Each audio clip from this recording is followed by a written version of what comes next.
Andra, à Bure, aux portes de la Lorraine. Est-ce qu'on a une chance d'y échapper? Non.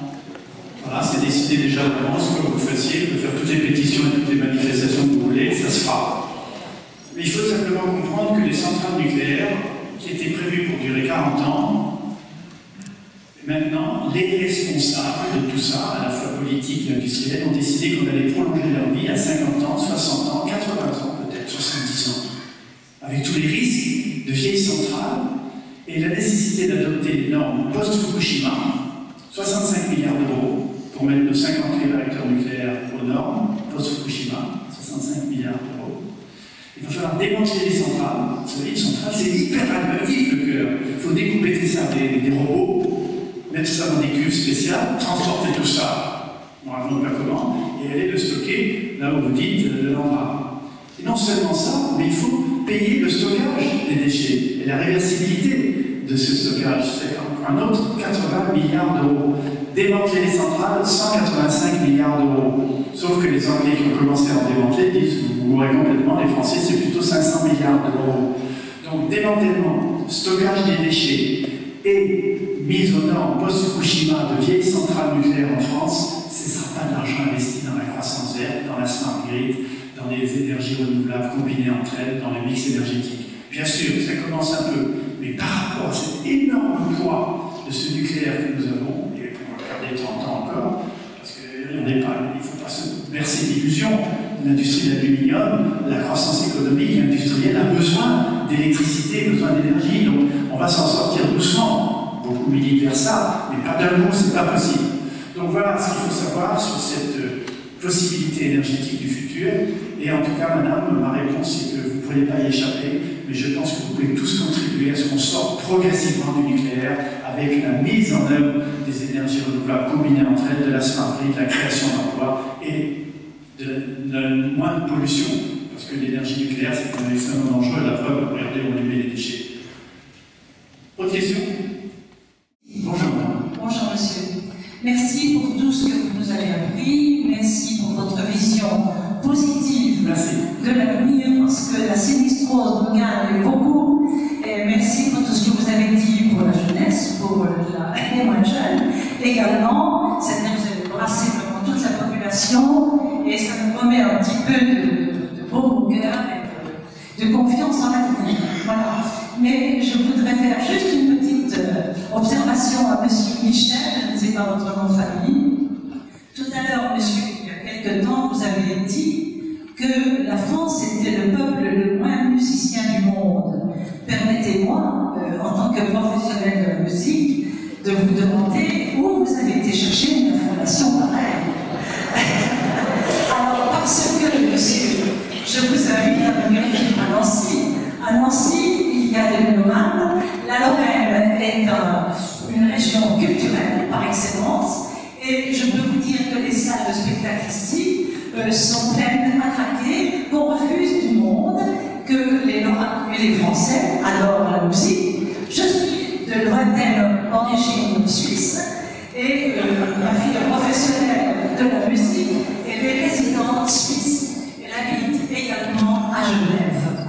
Donc je connais bien ce qu'on fait musicalement en Suisse, je connais bien ce qu'on fait en France et dans le monde, et je peux vous dire que je suis d'accord pour le système d'éducation musicale qui pourrait être mieux organisé, mais je crois que le problème est tout simple, monsieur, c'est qu'on n'enseigne plus la musique aux petits-enfants. Et vous voyez comme quoi, réfléchir sur le futur, il y a des tas de pistes différentes. Et la musique, on a compris. Bien sûr.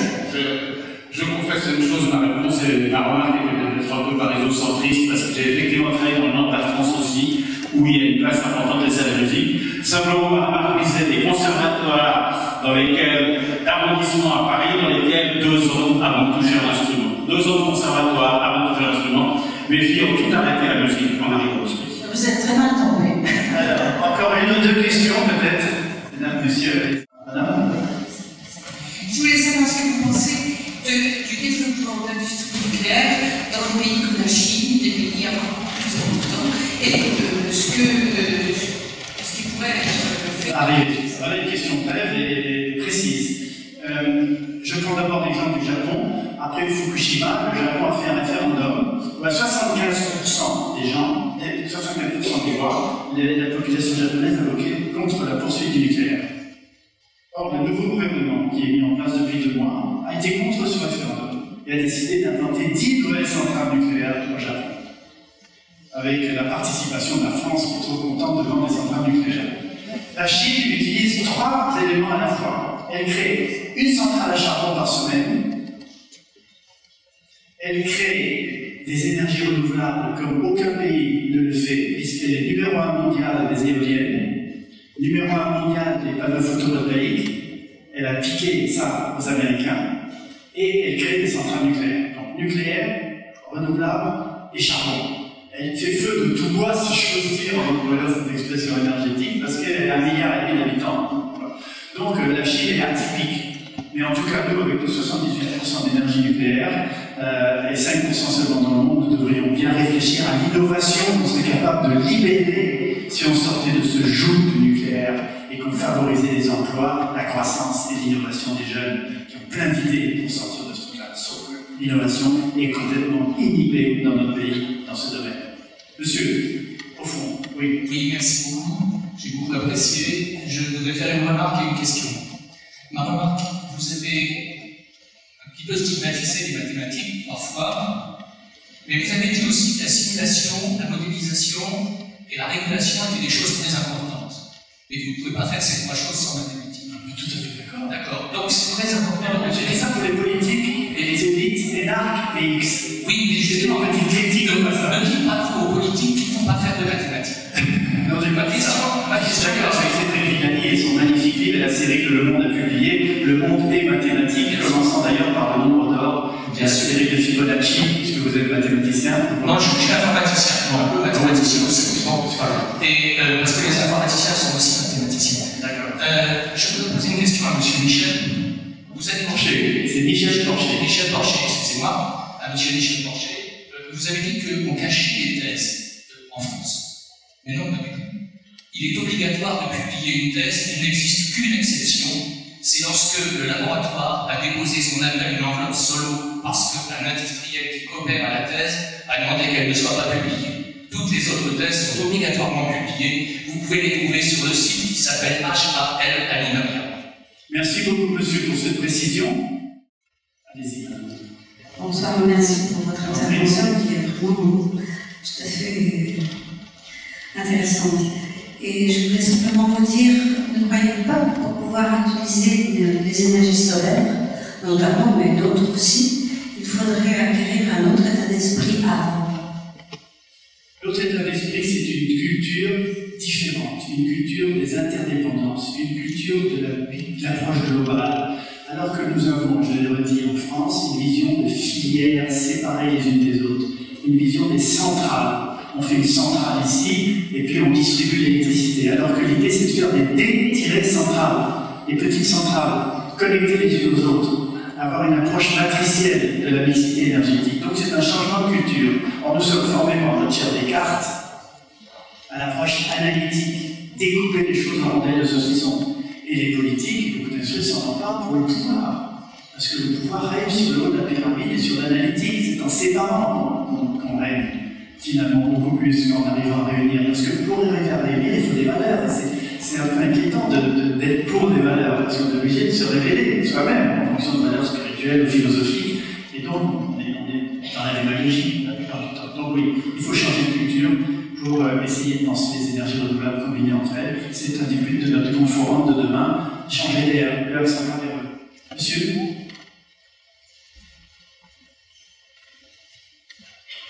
Une remarque sur l'Allemagne.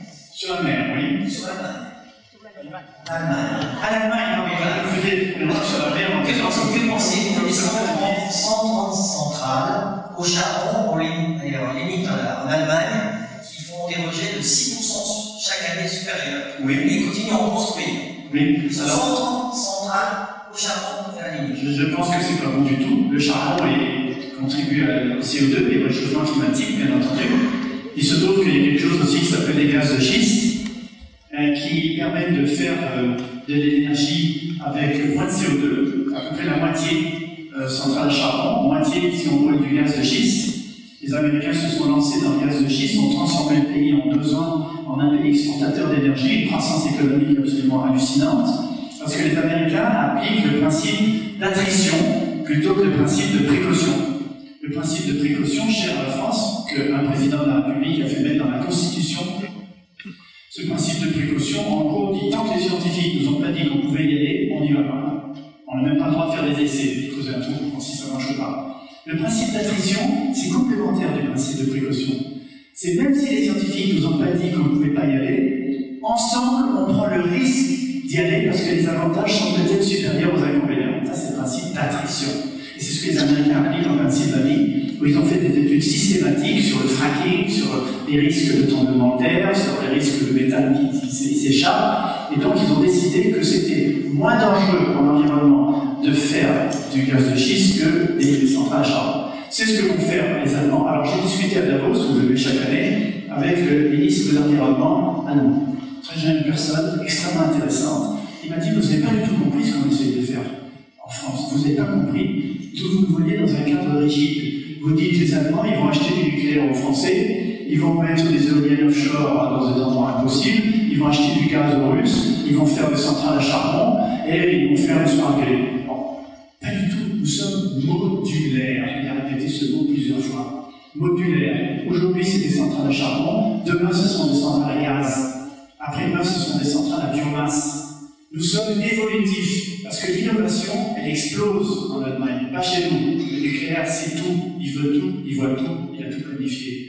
Donc, l'Allemagne, certes, a des centrales à charbon, certes, le charbon est dangereux pour le CO2 et le changement climatique, mais ils ont une vision modulaire, évolutive et innovative, et on verra les résultats. Bon, écoutez, merci beaucoup.